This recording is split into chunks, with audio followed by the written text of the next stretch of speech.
जय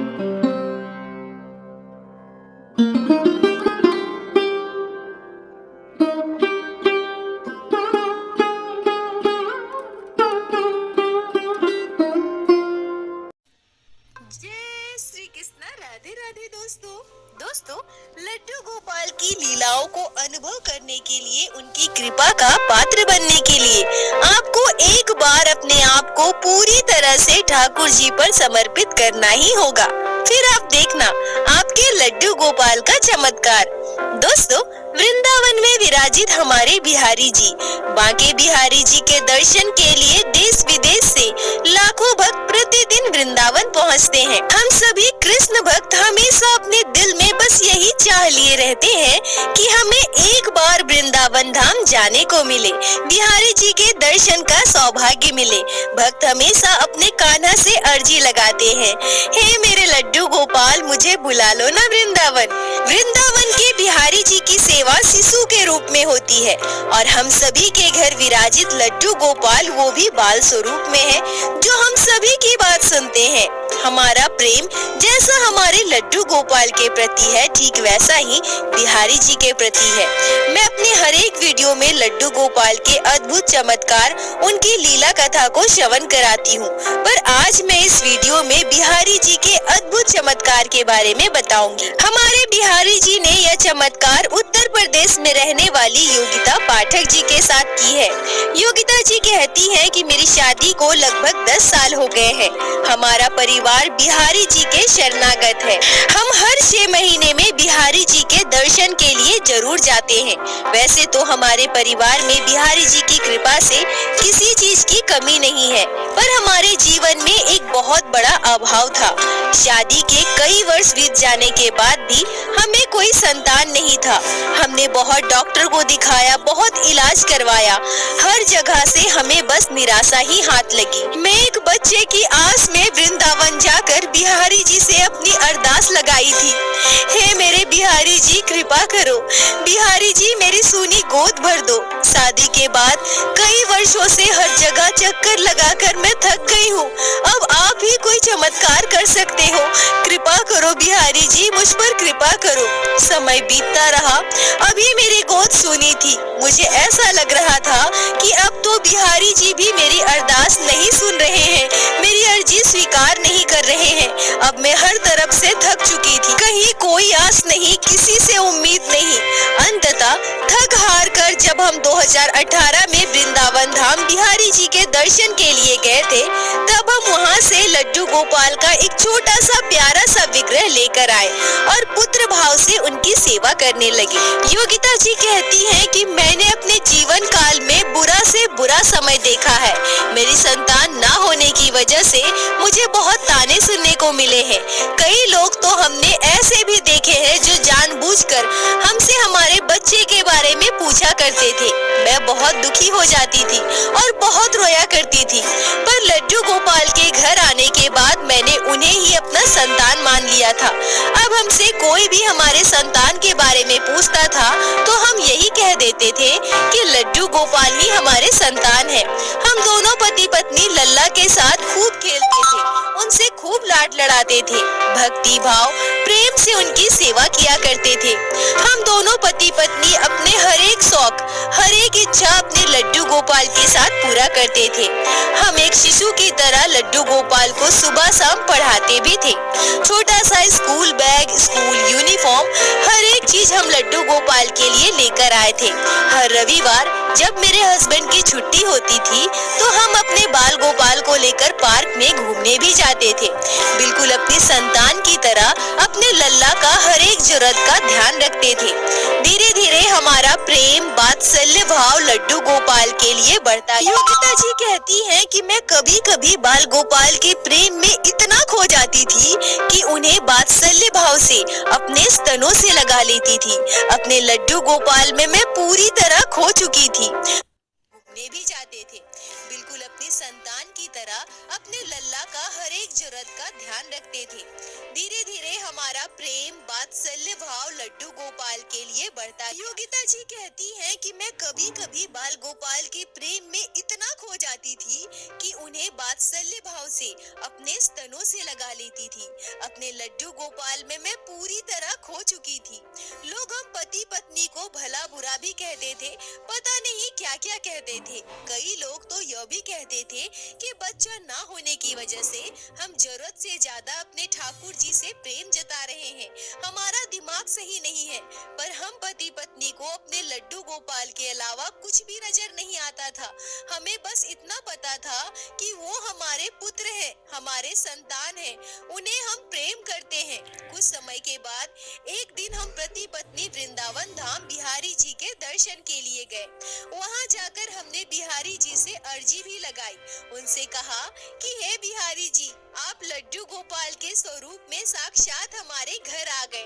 अब हम पर बस इतनी कृपा करना, हमारा साथ कभी मत छोड़ना, आप हमेशा हमारे साथ रहना और इसी तरह से अपना वात्सल्य भाव, अपनी कृपा मेरे ऊपर और मेरे परिवार के ऊपर निरंतर बनाए रखना।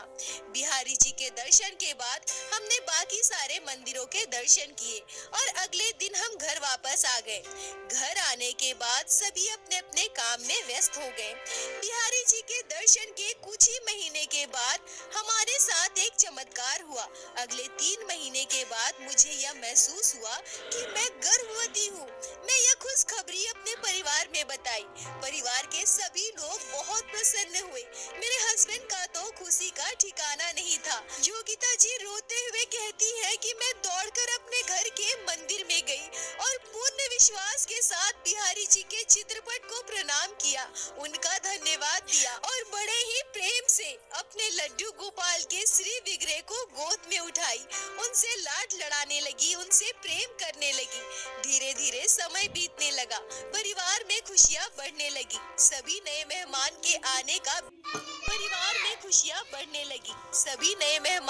आने का बेसब्री से इंतजार करने लगे। तभी एक दिन अचानक मेरे पेट में दर्द उठा। मुझे अस्पताल ले जाया गया। डॉक्टरों ने कहा कि हमें अभी ऑपरेशन कर बच्चे की डिलीवरी करने पड़ेगी। पर यह मेरा 7वां महीना चल रहा था। अभी 7वां महीना पूरा भी नहीं हुआ था। परिवार में सभी बहुत परेशान हो गए। मेरे हस्बैंड फिर से बिहारी जी से प्रार्थना करते हैं, हे बिहारी जी, आपने इतनी बड़ी खुशी दी और अब हमारे साथ ये सब क्या हो रहा है। हमें डॉक्टर का कहना तो मानना ही था। मेरा ऑपरेशन हुआ और अगले ही दिन मैंने प्यारे से पुत्र संतान को जन्म दिया। बच्चे के जन्म पर मेरे मायके वाले, ससुराल वाले सभी बहुत खुश थे। बधाई देने वालों का तांता लग गया। दोनों परिवार खुशियां मना रहे थे, एक दूसरे को बधाई दे रहे थे। तभी डॉक्टरों ने कहा कि शिशु का स्वास्थ्य ठीक नहीं है, अभी कुछ भी नहीं कह सकते। एक ही क्षण में खुशियां गम में बदल गई। कई दिनों तक मेरे बच्चे को कांच के बॉक्स में रखा गया। डॉक्टरों ने कहा क्योंकि डिलीवरी का समय पूरे 9 महीने का माना जाता है, 10-15 दिन आगे पीछे हो तो भी चलेगा। पर हमारे बच्चे का जन्म 7 महीने के पहले ही हो चुका था, जिस वजह से बच्चे का स्वास्थ्य बिल्कुल भी ठीक नहीं था। डॉक्टरों ने कह दिया अभी हम कुछ भी नहीं कह सकते, बच्चे की हालत बहुत खराब है, बचना बहुत मुश्किल है। योगिता जी कहती है कि अगले 7-8 दिनों में मुझे हॉस्पिटल से छुट्टी मिल गई, पर मेरा बच्चा अभी भी कांच के बक्से में बंद था, अस्पताल में एडमिट था। ऐसे ही 1 महीने बीत गए, पर अभी भी डॉक्टरों का यही कहना था कि हम कुछ भी नहीं कह सकते जब तक बच्चे की हालत में कोई सुधार ना हो। ऑपरेशन से मेरे बच्चे का जन्म हुआ था। मैं भी पूर्ण रूप से स्वस्थ नहीं थी, पर ऐसी अवस्था में ही मैं प्रत्येक दिन अपने हस्बैंड के साथ अस्पताल अपने बच्चे को देखने जाती थी, मन में बस एक आस लिए कि आज मेरा बच्चा ठीक होगा। आज डॉक्टर यह कहेंगे कि आपका बच्चा खतरे से बाहर है, आप अपने बच्चे को अपने साथ घर ले जा सकते हैं। पर हमारे साथ यह नहीं हो रहा था। हमारे बिहारी जी हमारी अरदास नहीं सुन रहे थे। मेरे लड्डू गोपाल मुझ पर कृपा नहीं कर रहे थे। हम पति पत्नी प्रत्येक दिन लड्डू गोपाल के आगे रोते थे, बिहारी जी से प्रार्थना करते थे। वर्षों बाद इतनी मुसीबत झेलने के बाद हमारे घर एक शिशु का जन्म हुआ है, पर वो भी इस अवस्था में है। मेरे हस्बैंड से रहा नहीं गया। उनके मन में बिहारी जी के पास जाकर उनसे अर्जी लगाने की भावना जागी।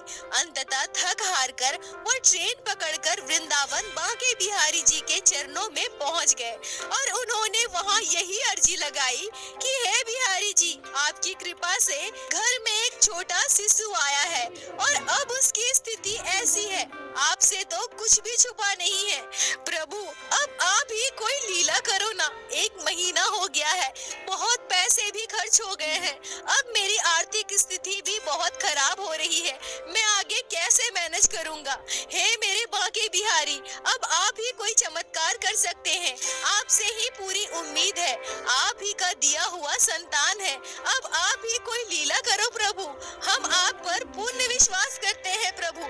मेरे हस्बैंड ने बिहारी जी के दर्शन किए, उनसे अर्जी लगाई और उस रात वृंदावन में ही रुके।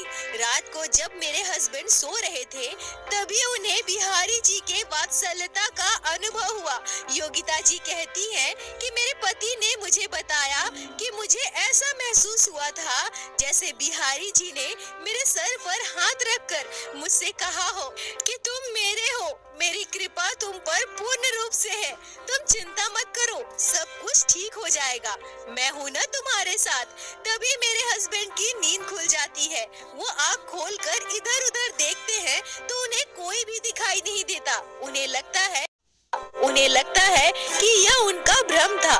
समय देखा तो सुबह के 4:30 बज रहे थे। मेरे हस्बैंड उठकर बाहर चले गए। यमुना जी में स्नान किया। यमुना जी में स्नान करके परिक्रमा में लग गए। सुबह 10 बजे परिक्रमा पूर्ण हो गई। फिर बांके बिहारी जी के दर्शन किए और दर्शन के बाद वापस अपने घर के लिए निकल गए। मेरे हस्बैंड जैसे ही घर पहुँचे, मैंने दरवाजा खोला। मैंने हंसकर अपने पति का स्वागत किया। मैं खुशी से अपने पति के गले लग गई। योगिता जी रोते हुए कहती है कि मैंने अपने हस्बैंड से कहा कि खुशियाँ मनाइए, बिहारी जी का धन्यवाद दीजिए, हमारा बच्चा अब खतरे से बाहर है। डॉक्टरों ने कहा है कि अब डरने वाली कोई बात नहीं है। डॉक्टरों ने यह भी कहा है कि आप बहुत भाग्यशाली हो, इतने कम समय के बच्चे का बच पाना बहुत मुश्किल होता है। और आपके बच्चे की जो हालत थी, उसकी जो कंडीशन थी, उसको देखकर तो बिल्कुल भी नहीं लग रहा था कि आपका बच्चा बच भी पाएगा। पर अब आपका बच्चा खतरे से बाहर है, पूर्ण रूप से स्वस्थ है। अब चिंता की कोई बात नहीं है, घबराने की कोई बात नहीं है। बच्चा हष्ट पुष्ट है, बस कुछ दवाइयाँ दी है, उसे कुछ दिनों तक देते रहना।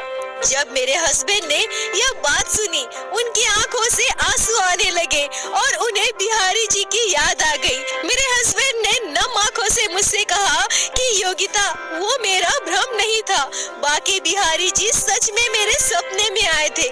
दोस्तों, एक माँ तो माँ होती है, पर एक पिता भी असीम ममता से भरा होता है। अपने बच्चे के लिए वो अपनी कमाई हुई पूरी जमा पूंजी, वर्षों की मेहनत, लाखों की संपत्ति सब निछावर कर देता है।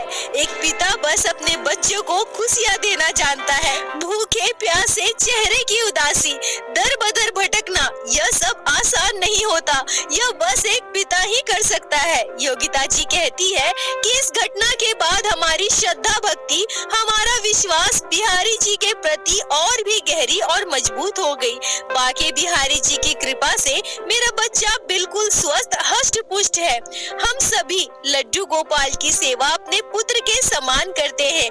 हमारे संतान के आने के बाद लड्डू गोपाल के प्रेम में, वात्सल्य में हमने जरा भी कमी नहीं की। योगिता जी, आपका बहुत बहुत धन्यवाद, जो आपने लड्डू गोपाल के इस अद्भुत चमत्कार को, बिहारी जी के अद्भुत लीला को हमारे साथ शेयर किया, जिसे मैं हमारे चैनल के माध्यम से बाकी सारे भक्तों तक पहुंचा सकी। अपना साथ और प्यार ऐसे ही बनाए रखें। और दोस्तों, मेरे साथ एक बार प्रेम से कहिए, बोलो बाय।